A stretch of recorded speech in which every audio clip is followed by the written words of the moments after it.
He's done all the work involved in this. Thank you so much. So I'm excited to introduce our next speaker.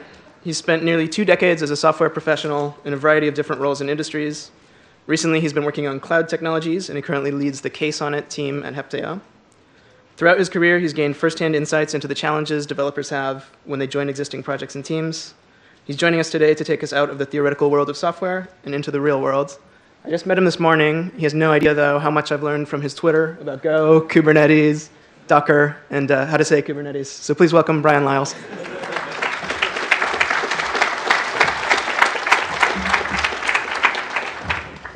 So wow, my Twitter is full of hot takes and subtweets. So I'm glad someone gets something out of it. It's usually my outlet. So I think my computer turned off. There we go. All right. And then we can do this. All right, awesome. So I'm kind of old school. Some people like the 16:9 slides. I'm 1024 by 768 forever. So there will be black bars. And I created a test slide because I actually wanted to see what it looked like. This is not part of my talk. It's just for me. And also what's weird is this little red thing here. I wasn't quite sure, so I kind of created this so I could actually figure out that, yeah, that's the danger zone, but it's also where I am. So hopefully all my content has been squeezed in. So I'm giving a talk. It's called Bryan's Take on Real World Software Development. Are we there yet? That makes no sense. That is actually, you ever go to your phone and you start with the word, and then you just start typing, and then you just hit the center one? That's what came out. So this is a story, and actually, I like a good story talk. I really wish that a conference would just say, hey, Bryan, no slides, you got 30 minutes, tell a story. But we are technical people who sit in front of computers all day. Our attention spans are extremely short. So I put up slides so people don't have to look at me, or when they get tired of looking at their phones, they can look at the screen and there'll be something on there for you. So this is a story about you. But unfortunately, I knew this before I came here. I don't actually know any of you, so how am I going to tell a story about you? But I know that guy, Bryan. So this is a talk about me. Like how I did that. This is interesting because this microphone, I mean, I'm not super tall, but I'm taller than most, so I'm just trying to make sure, am I in it or am I in it? So this is a talk about me. Like I said before, I am a dev at Heptio. I run a project called Case on It. It's actually nothing to do with the web. It's more about doing declarative application management on the Kubernetes platform. It's a lot of words basically saying that I want my application to look like this, and whenever I install it on this cluster, that cluster, this cluster, or that cluster, it does the right thing every single time, and it can actually do it across all those. That's all we need here. This is not a Kubernetes conference. I like cars and rap, or more appropriately, hip-hop. I grew up coming up to New York all the time during the earlier years of hip-hop, and it's really been a big part of my life. And when I was younger, we were pretty broke, and we didn't have a nice car, so I always wanted to be in a place where I could afford a nice car. So cars, hip-hop, and some software development on the side. I code on GitHub. If you look at that, you're going to say, Bryan, do you take a break? No, I code for a hobby. It's not just work. I actually just like writing software. And like I said before, I do talk a lot of smack on Twitter. But it's kind of like what Kanye's doing. It's a lot of good stuff with a jab. Good stuff with a jab. And just remember, it's all love. If I really hated the Twitter and all that, I would just quit. So back to my talk here, and I swear this is relevant. I like Wu-Tang Clan. They came out in 1993 out of New York City. And what Wu-Tang Clan did was showed that you can create basically one of the best rap groups of all times with a group of rappers who all rap differently. If you're a fan, you would know that, the GZA and ODB, they rap differently. But when they came out with their different albums, it was all very good. What I think they did is they put structure around, this is how you do a mega group. But I also like Outkast. Outkast also came out in 1993. And what I like about Outkast is that they showed that not only do you don't have to follow the formula of what it is. You know, New York had all this hip hop, West Coast hip hop was starting, but down in Atlanta, down in the South, people were like, you know what, we're not country, we're just Southern. And especially these two artists here, Big Boy and Andre 3000, what they did is showed that, hey, we can make a group that actually makes music and we bring some art to it. And if you follow their career and over all their albums, notice that every single album is different, but it always has a new art. Where's Bryan going with this? I like cars, like I said. This is a 2018 M5. The reason I like it, it's a basically almost, it's a 4,000-pound car that can do this around the track. I mean, it does cost $100,000, but we're all software developers. One day we can afford it. But I also like this. And this is a Formula One car driven by number 44. I'm not going to say his name. Actually, I am. It's Lewis Hamilton. He's my favorite driver. And the reason I like this and the difference between other ones, it's like the difference between Outkast and Wu-Tang Clan. You know, Formula One is an art. People don't believe that. You know, you just look at all these cars going around the track, and they actually do make turns because they're Europeans and they can drive. But what's going on here is that there is an actual art. Whenever you're looking at what Petronas is doing and McLaren is doing and what Ferrari is doing, people are actually, some of the things that are coming out of Formula One cars are actually, this art is flowing down into things that we drive. I mean, if you drive a hybrid, yeah, actually these are hybrid cars. A lot of people don't know that. So the final thing that I like is I like software development. I wasn't sure how big the screen was, but it's not important. This is some Go. I don't even care what it does.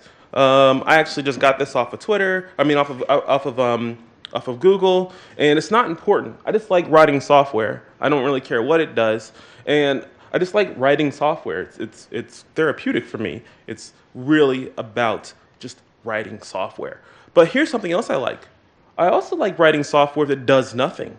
These are some neat fractals that have been written in D3.js. I know there's some JavaScript developers in here, and I'm sure a lot of you have used D3.js. I have never used it for basically making, well, maybe one time use it to make money, but generally I just like writing something that puts colors on the screen. This is how I got into computing. I just wanted to make that thing blink. So, on to what I really want to talk about. You know, this is a craftsmanship conference, and you know, I chuckle from the sideline because I have no stakes in this game about craftsmanship or anything like that. But is software development an art, or is it a craft? All right, how many think it's an art?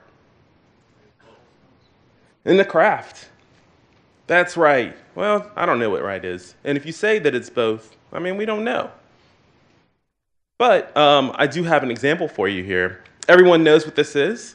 This is a paint by numbers for the Mona Lisa. So in theory, if you had the right colors, you could fill this in, and you could make something that would look like the Mona Lisa.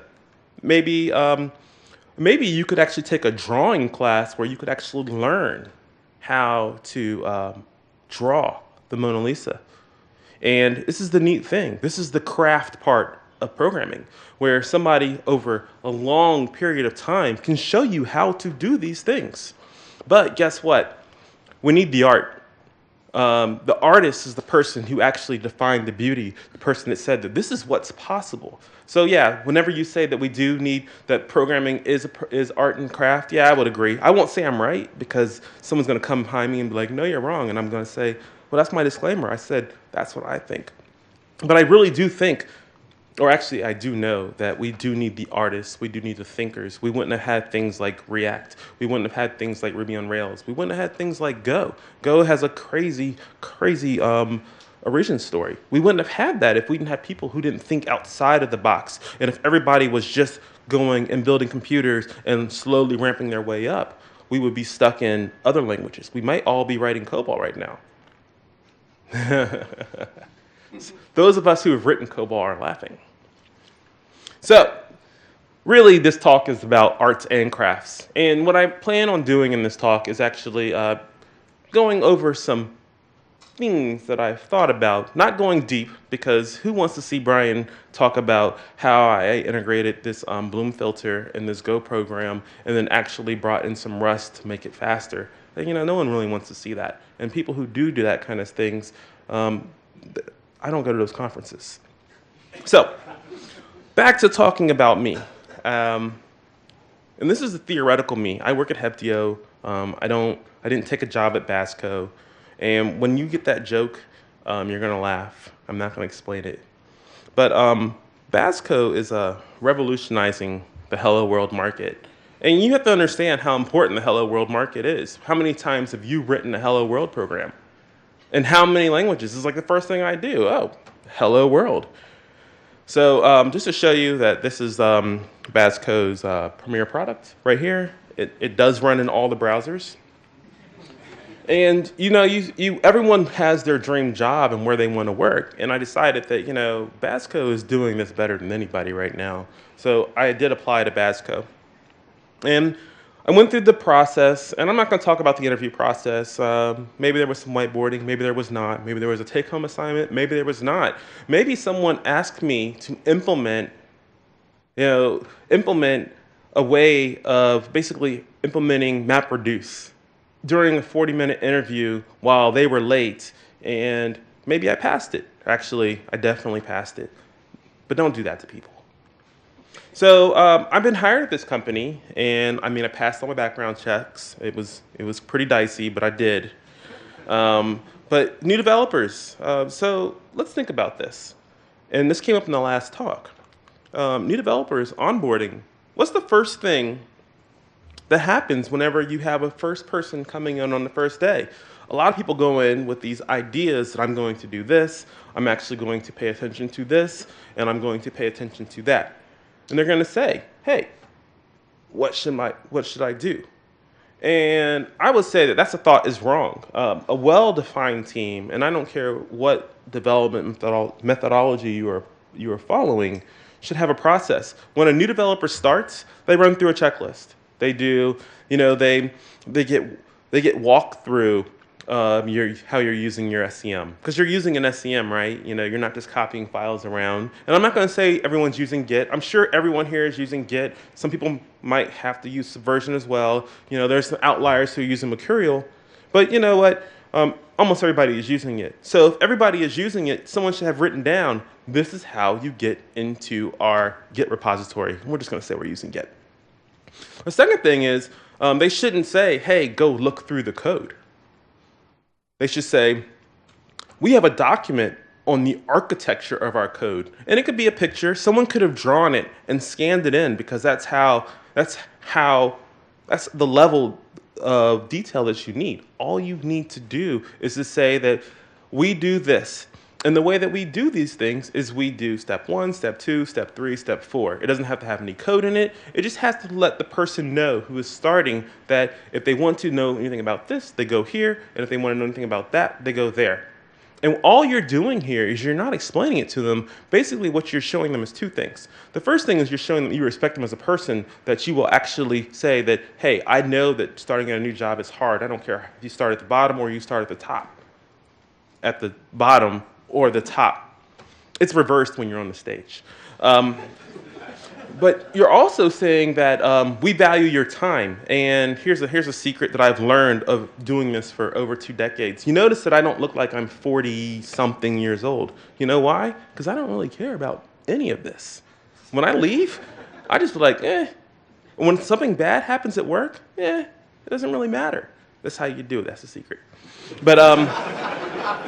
But really, what I'm saying here is that if someone is coming to work for you, this is actually an agreement. Your employer does not own you. They don't really even own your time. They are paying you for your time.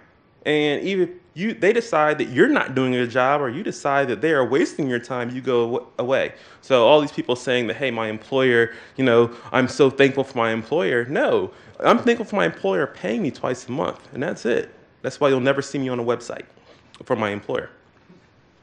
So Teams should have an onboarding process to initiate and familiarize new members. And like I said before, it's two things. You know, you're just making sure that you actually have this thing documented and laid out in a way that makes sense. And then also that you're respecting the person as a person.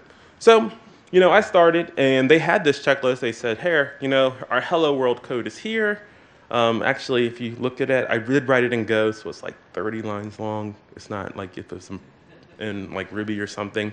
But you know what, they like pointed, he said, go to that package, you do this. But also what we should have is a way to, and this is something we should automate, is building your software. And I'll get into that in a second. Building your software should be simple. You should be able to go there. And it shouldn't take senior engineer to explain how to build software. So here's my first project. And this is what I had to do. Instead of just saying hello world, I'm actually personalizing my application because personalization is super important. So now it says hello Bryan. I've shipped my first commit. It took me, you know, well, we'll just say that, let's say it took a day. This is hard. This is hello world code here. It's enterprise grade. It's robust. So it took me like a day. So I ship it. So here's the next thing. So a lot of people will talk about, this is how we do this. This is how we deploy the software. This is how we do our peer reviews. But they don't ever always talk about this is why we do it.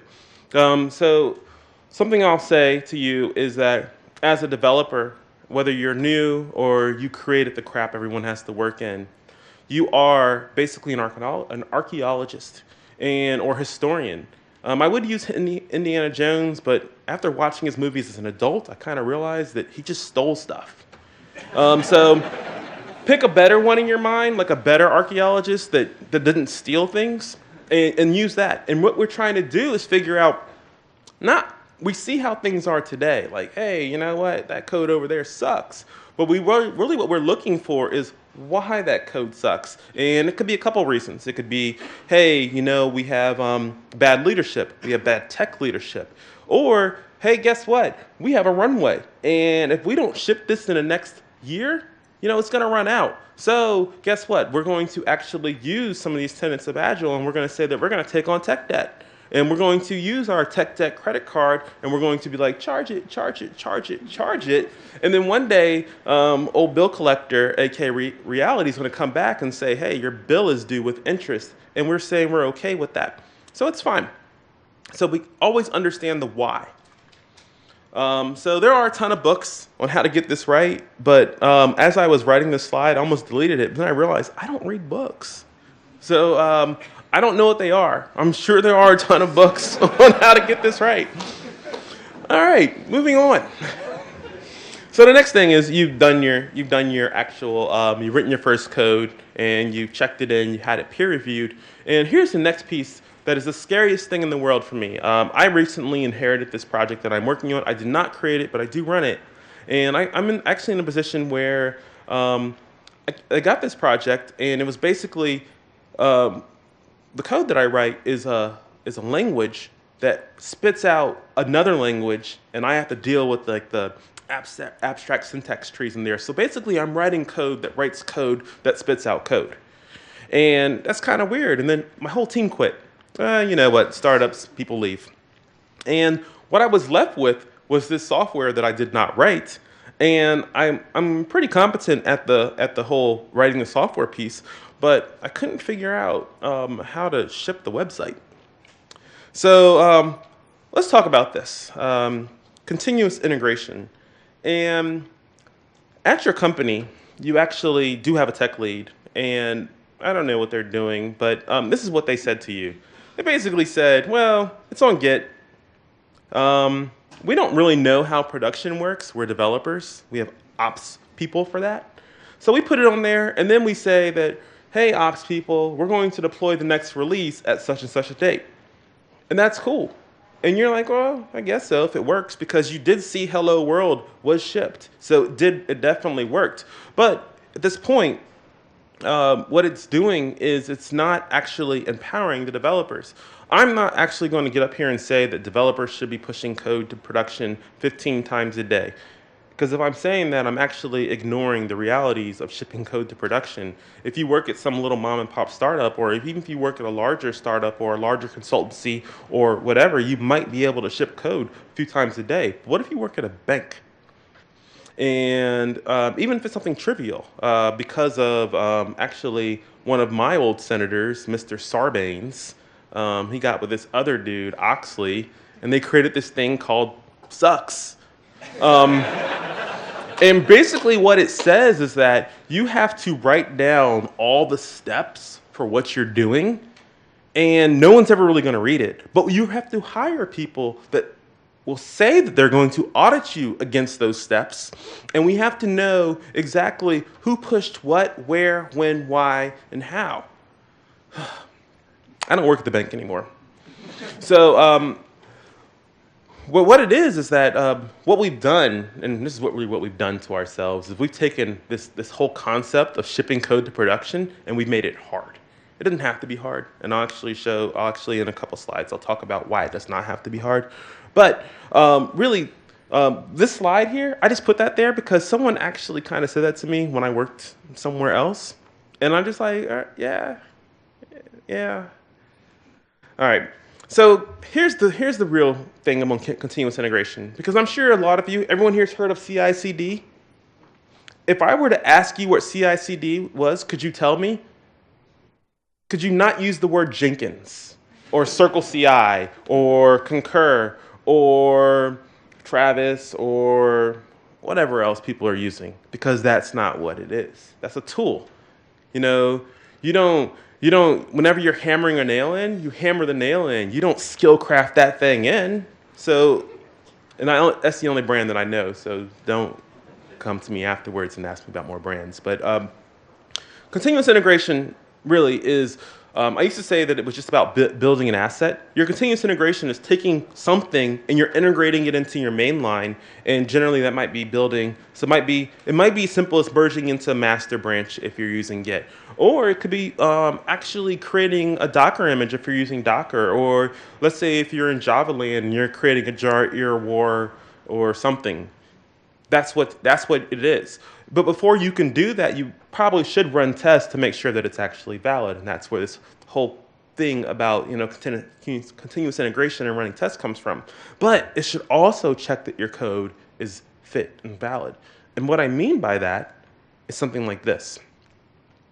So this is Go here. I'm really into Go these days. I'm really into Go. So this is my project. It's all cached and nice. But here's the piece about fit.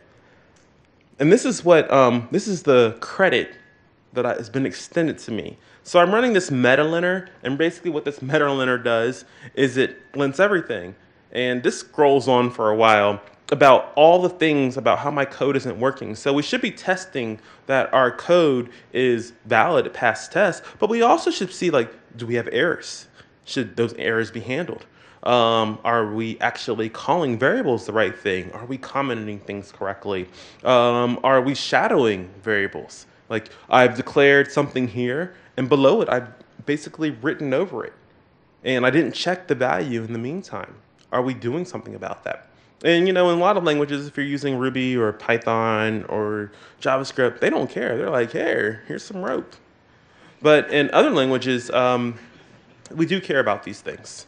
So, the mystical piece of CD. What does CD stand for? Just yell it out. That was a trick question. No one knows what it stands for. It stands for whatever you want it to be. It is, some people, it is continuous deployment. Other people, it is continuous delivery. And I'm actually going to think about it from a continuous delivery spectrum, where we are constantly delivering new functionality to production. But this gets me into another issue. And I forgot to tell you all, this is kind of like a Seinfeld talk. Anyone ever watch Seinfeld, where it's like a show about nothing? Yeah, that's about where I'm going on this one. I'm just going to talk about things that bother me. So the staging conundrum. So really is a problem with staging. Especially people who are doing web development. When you develop your software and you integrate it in, where does it go? Well, you might have a staging environment. And then like a lot of companies, you might have one staging environment, or maybe two. You have staging 2. That's actually where it is, like staging2.basco.com. But the problem is, what is staging to? Well, you know what? It's these commits, but it's not those other commits because we're showing those commits to the investor. Well, there's the problem. You need to put yourself in a position, and this is every single team, where everyone can get a staging. Oh, well, you're like, well, that's not possible because we have this, this, and this. Well, guess what? Your app's too big. You should be putting yourself in a position where everyone can be using staging. And this is a goal. It's kind of like it's over there. I want to be over there, but I'm walking real slow.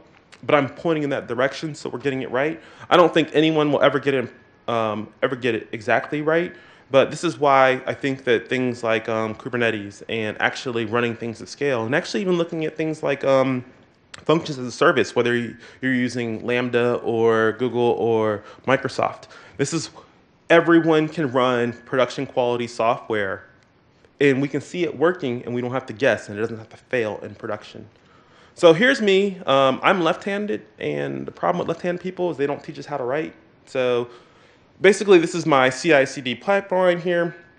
I don't know why this first one's a circle. I thought I could draw a circle, and it wasn't a very good circle, so I changed to rounded squares. And so really what it is, it's run tests, and then it's run your EDE tests, so your end-to-end tests.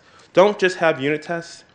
Unit tests, I didn't include the pictures of the people with the unit tests on, just Google like unit test and programming, and you'll see where basically all the parts work separately, but they don't work together, and we don't want to get away from that. And then also, here's just the CI/CD. If you're at a bank, there's an approval flow. But I will tell you what, banks are getting better at this. Everyone's getting better at this. At Capital One, where I used to work, we actually had an automated approval flow, where basically whenever you got something into the pipeline at the right place, someone would get an email. And then all you had to do is click a link to all the way up to the VP level to let it go. So the goal here is basically to remove humans from the pipeline.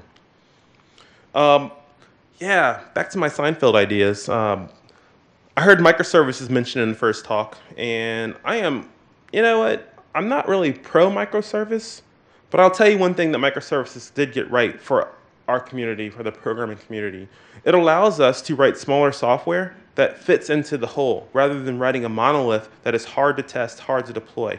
I'm not saying that you should take your monolith and split it up into microservices, but I am telling you that maybe if things are hard, your monolith is too big. All right. And I already talked about staging for everyone. I got a little excited, so I talked about that. So the next thing I want to talk about here is finding the next feature. And this is interesting. I use GitHub because it's free. Some people use Trello. Some people begrudgingly use Jira. But here's the thing. Planning an organization isn't only checking items off. It's not someone entering them in and then you fulfilling those contracts and doing it. Here's something interesting that the Kubernetes project does. And what they do is that whenever you create a new issue, and you can do this with pretty much anything you could probably do it with Trello. I know you can do this with Jira. What you can do is you can automatically tag your issues when they're coming in. And this is important.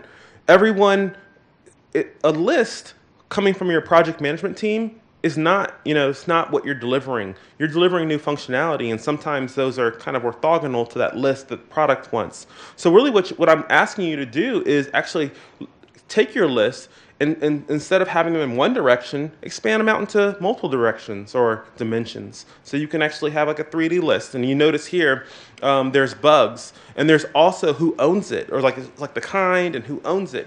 And these even better is what they do inside of their pull requests. They actually go through and they say they have a way to say that a change is approved. They have a way to say how big it is. They have to say, hey, can this person actually deliver software? So what I'm asking you to do, and I'm not giving you the solution here, is saying that you got to stop programming from a list. Really what you're doing is delivering functionality, and you can't deliver it, and product is going to work differently than you are. Their goals are different than you are. It's very binary. Do we have that feature? No. We'll make that feature and we can deliver it, we'll make millions. That never really works. So what I'm actually saying is that instead of doing it that way, what we should be doing is actually figuring out, dissecting, so we can actually get information from what we're building. And the last part of this is an idea. This is what's gotten me through the last, actually, I can truthfully say I've been writing software for money for 24 years now. Actually, in the next month, it'll be 24 years. And negative process or progress. And this is something I never learned as a youth in my 20s and 30s. You ever heard that, you take one step back and two steps forward? We are so counter to that. We are always wanting to move forward, move forward, move forward. But really, what I'm telling you all, at least from my experience, is that negative progress is actually a good thing. Because sometimes you need to say, hey, oh my God, we made a mistake, my bad, and we need to move back. And we'll take that one step of negative progress so we can actually take 2 steps or 3 steps of positive progress, because no one wants to go down there and 3 months down the line, we find that, hey, we can't move forward because that was actually a slice or an array when it should have been a dictionary or a map. And now it breaks the project fundamentally. So, all right. So, measuring. You like these pictures, by the way? I've got them for you all, because these slides have been all white and black. But there's a company out there called Unsplash, and what they allow is you can go to unsplash.com, download all these images. They have literally thousands of them, and they're all free. And you don't have to attribute them. I'm from Baltimore. My English is not the best. Attribute them, and you can use them. And they're all high quality. Every picture in here so far has been from there, and I've really enjoyed them. But measuring. So measuring progress. Here's a question for you. Software ever done? No. Actually, I think that's the stupidest thing ever. Software is never done. Guess what? Features are done. Software is a constant. Software is just what we do. Like if you have a product, and you know what, I should say this. If you're working on a web app, we just talk about this thing, like this nebulous thing in my web app as software, but really, we're talking about features. And you need to get software being done out of your head. Your feature can be done. You can actually measure it. It can't be done if you can't measure it. So, how do we measure code? Well, there's a couple ways. Well, there's free services like oh my gosh, I actually forgot the name. There are free services out there that will measure coverage and is your code ready. And that little linter that I wrote earlier, you could actually run those, and they do those for multiple types of languages. There's other ones out there that will actually measure lines of code, and will measure like heat depending on the code where your developers, like, do I have hotspots in my code? There's people like that. There's the manager nannies out there that will actually tell, is developer A delivering as much as developer B? I don't know about those. But we should be thinking about measuring our code. But also, we should be measuring our people. And here's a problem that a lot of organizations do. You notice I'm stepped out of code for here now, and now I'm back into people, because basically, we'll get into that. A lot of engineering managers, directors, VPs of engineering, CTOs will start measuring you against you. That doesn't work. You know what? I am exactly one Bryan, and it's a constant. But the quantity of a Bryan increases linearly every day. And I'm not saying that my slope is like this. Maybe my slope is like that. But, that's better than this. And what we need to do is we need to stop measuring people against one another. We measure people against their goals. And during your reviews, one thing I would suggest is to do peer reviews. So you say, hey, person, what are you going to do? I'm going to get this, this, and this done. Their manager decides that it's good enough, and then we measure them against that. And then we say, hey, other people, was this person good at doing their stuff and not a jerk? Yes. All right, we all win. And then the final, or actually, yeah, wow. Another thing we have here is the meritocracy. And this is a neat phrase because it's been used as like a pro and a negative. I'm in the under, it's a negative. The meritocracy is only used to say by people who have gathered some level of success. And it's used against the other, saying, well, if you were good enough, you would be where I was. That does not work. I included a tweet by mine And basically what this is saying here is this is more of a life lesson. If anyone in this room who writes software, if someone asks you what you do, you are a developer or an engineer, do not use principal, staff, junior, senior, because guess what? That is only tied to the way your company pays you. Notice I just said engineer at Heptio. I'm actually a staff engineer at Heptio. I don't even know what that means. It's like a weird taken from Google thing. But really, the only time that I should use staff engineer is when I'm up here on stage and saying, hey, I'm on stage, and because of the meritocracy, I am here, and I am better than you. You all should level your game up. I'm just kidding. All right. So I'm going to end this because I have 5 minutes left, and you see that I just love to talk. This is actually, I am a developer, not because I write code. It's because I think about all the facets of writing code. I think about the people. I think about the software. I think about the ecosystem. So we'll end on relationships. The first thing you need to ask is, what are you looking for in a relationship? And I'm not talking with a spouse. I'm talking professional. This is a software event.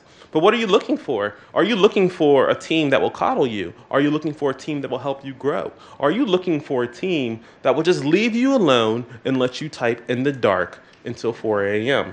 You know what? And I'm sure that multiple people in here have been through multiple things that I've just mentioned. I've never been a 4 a.m. coder. But I'm right now, I'm like, kind of just like, leave me alone. Let me do what I'm doing. Pay me every couple weeks and we'll be good. But also what you need to ask is a relationship is between more than one person. What are you bringing to the table? And you know, those things should be honesty, integrity, my ability to write software, my ability to talk about the software that I wrote, and my ability to write down on a piece of paper about the software that I'm writing. And there's probably other things, but it probably should include those. And then also, these relationships, do they even matter? And the reason I say this is because I've worked at hot startups where everybody was a family. And for about a month, I thought that was really cool until I realized I go to work so I don't have to hang out with my family all day. So I'm going to be family with you all? No, man.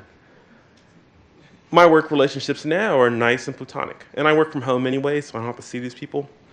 So does it even matter? I don't know, but we should think about it. And I do want to leave you, this is actually it for me.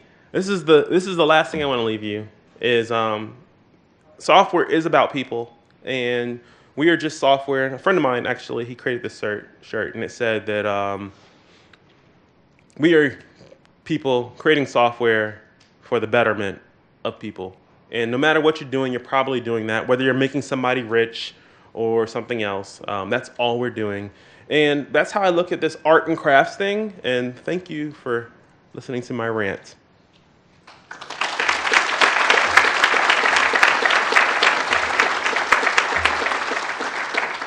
No time for questions.